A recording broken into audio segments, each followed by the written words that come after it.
Hey guys, in my last video I went over the story behind the Dark Star skin line and briefly mentioned Lux's role as a celestial who became corrupted.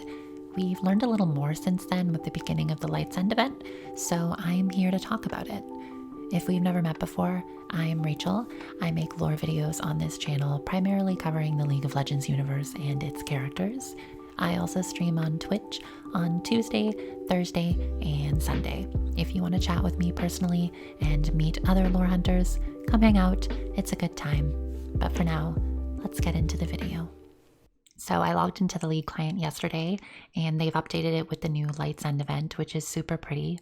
And the Lux story is pretty awesome. So I thought I would do something different today. Instead of the usual gameplay background footage and then me narrating, I thought I would just read the story with you guys, go through it, and then afterwards just kind of highlight the key points and talk about the things that I found really interesting. So if you like this format, let me know. If you don't like this format, also let me know. It's totally fine. And then maybe I just won't do it again.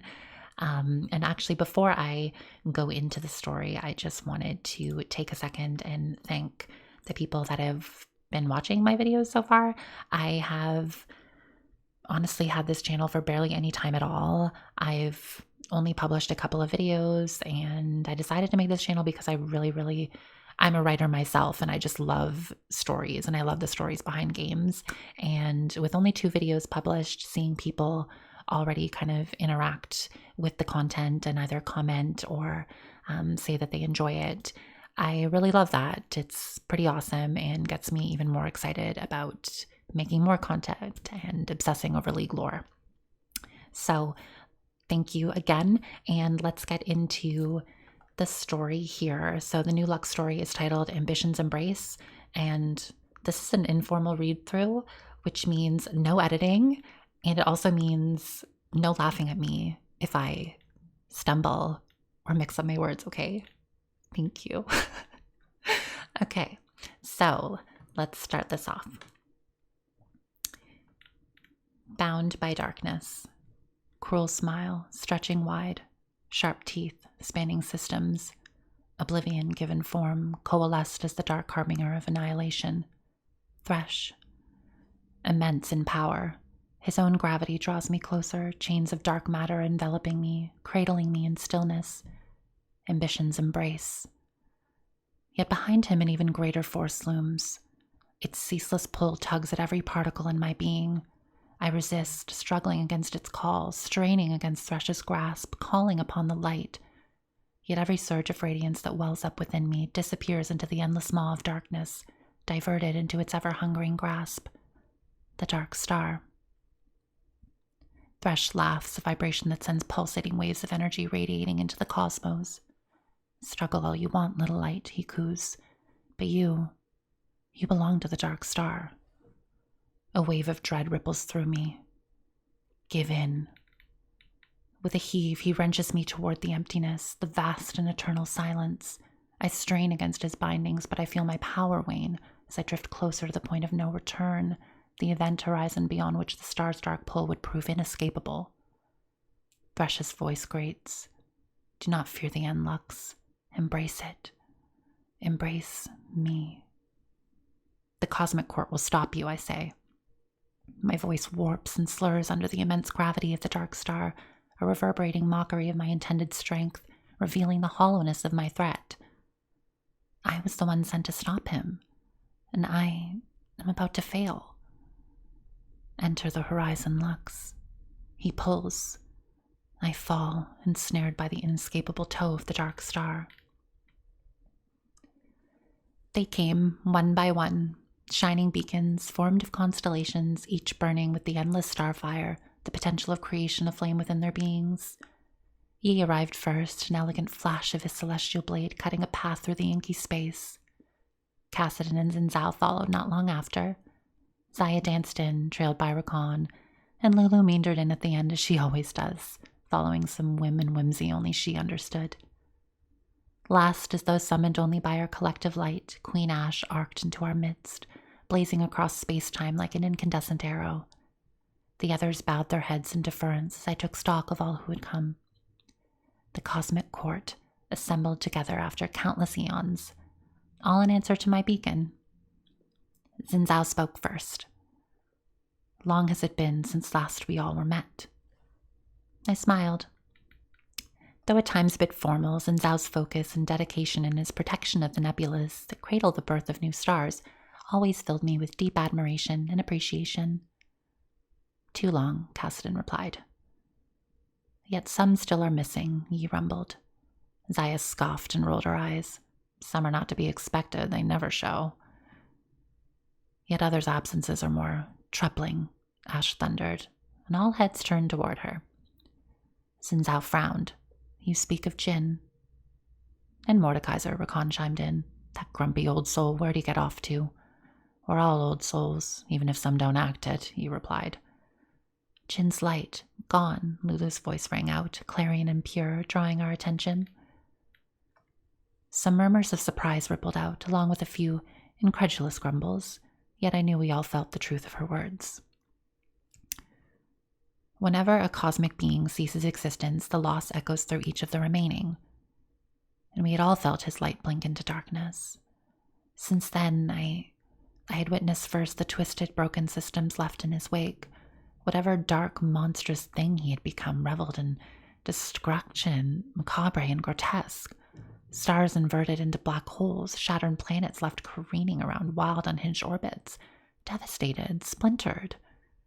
Beautiful. I frowned and shook my head. Zaya was asking a question. How is this possible? Since the Harbinger's appearance, the dark star grows in strength. Ash glided between us, looking each of us in the eyes as she passed. Where we build, he guides the dark star to consume. Where we create the possibility of life and light, he only destroys. For too long, we have watched his actions, tolerating him as, at best, an overzealous hastener of entropy. She looked directly into my eyes. Now it has taken one of our own. That cannot stand. So we gather to fight and strike this Harbinger down.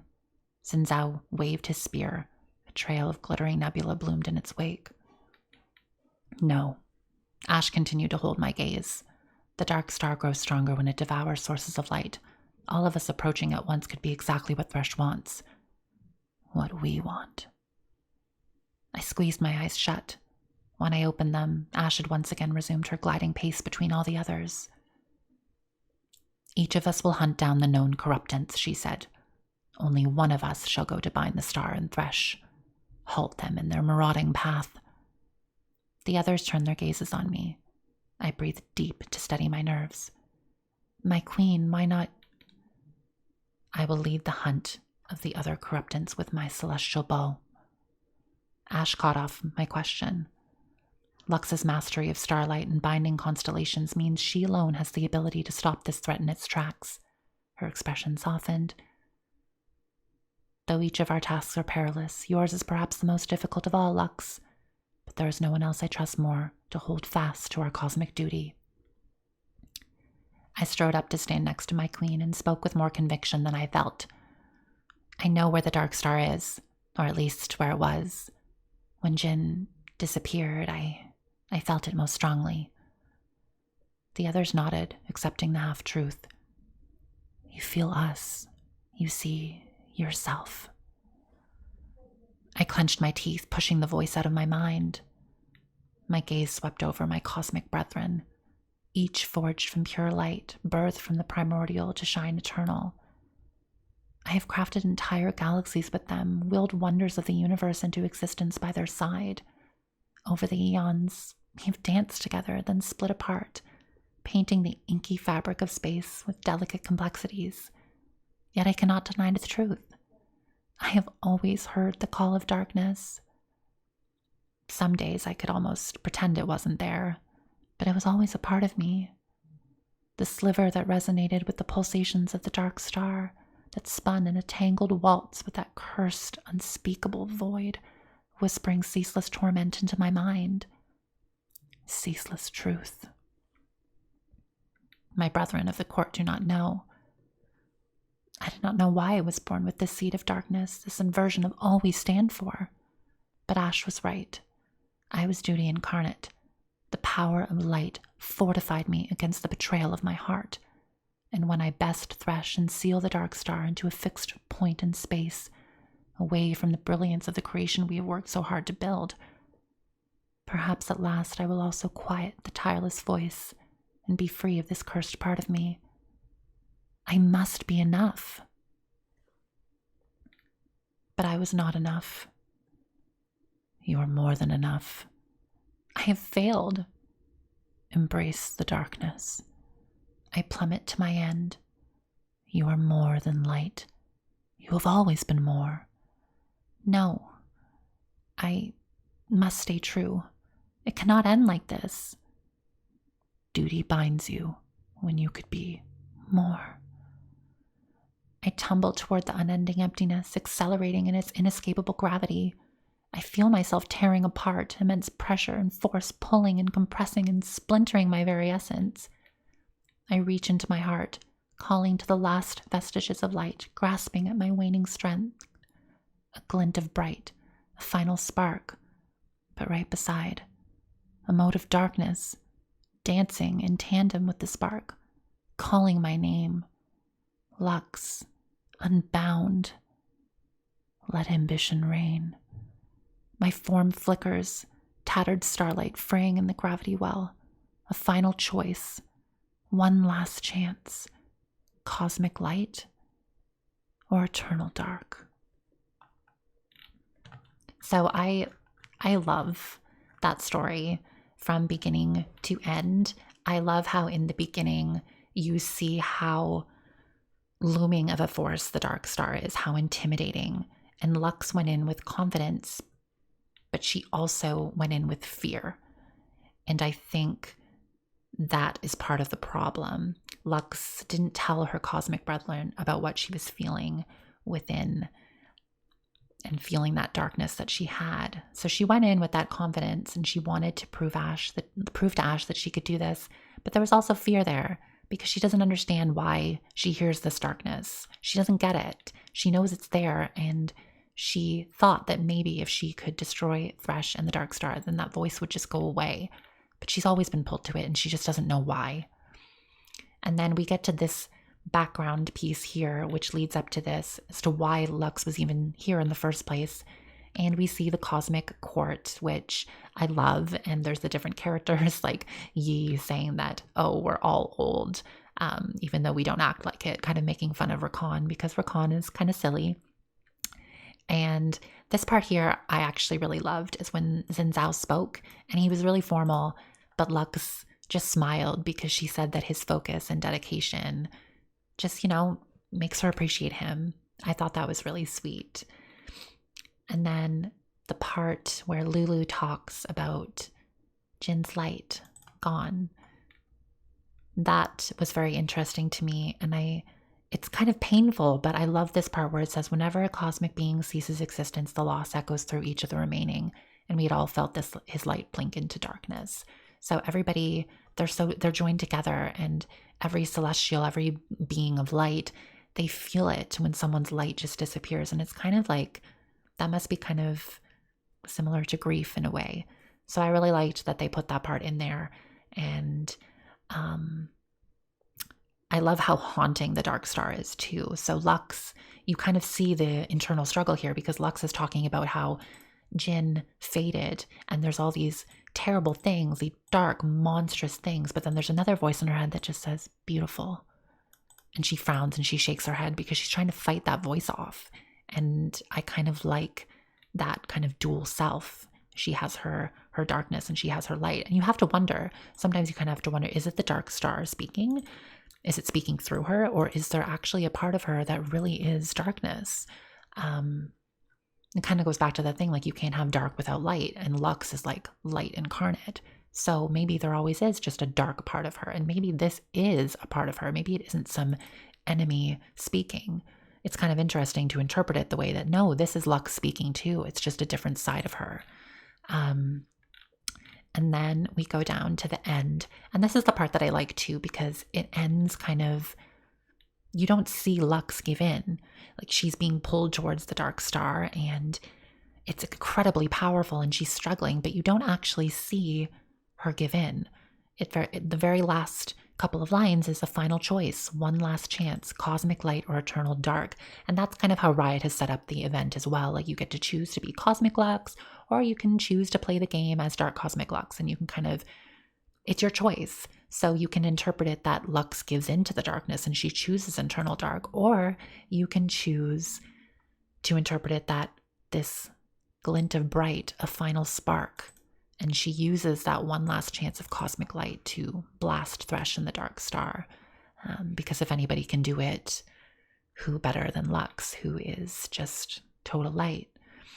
So that was a very good story. I really enjoyed reading it. And I like how they leave it open. You can kind of choose which team you like, if you're like team duty, team ambition. I'm going to be honest, I kind of like, as much as I love the light concept, we're used to that.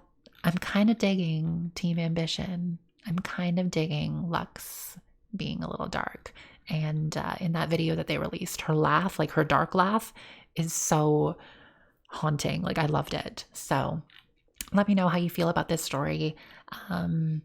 If you read it for the first time with me, or if you read it before, just let me know how you liked it and what team you're on. Are you Team Duty? Are you Team Ambition? I want to know. And I will see you guys in the next video. Don't forget to let me know if you actually like this format or if you didn't like this format, because I do want to know. I want to try some new things, but I want to know if you preferred like the gameplay footage, or if you thought that this was kind of relaxing and calming, just having me read to you. All right. Hope you guys have a good day and enjoy your games on the Rift, and I will see you in the next video. Bye.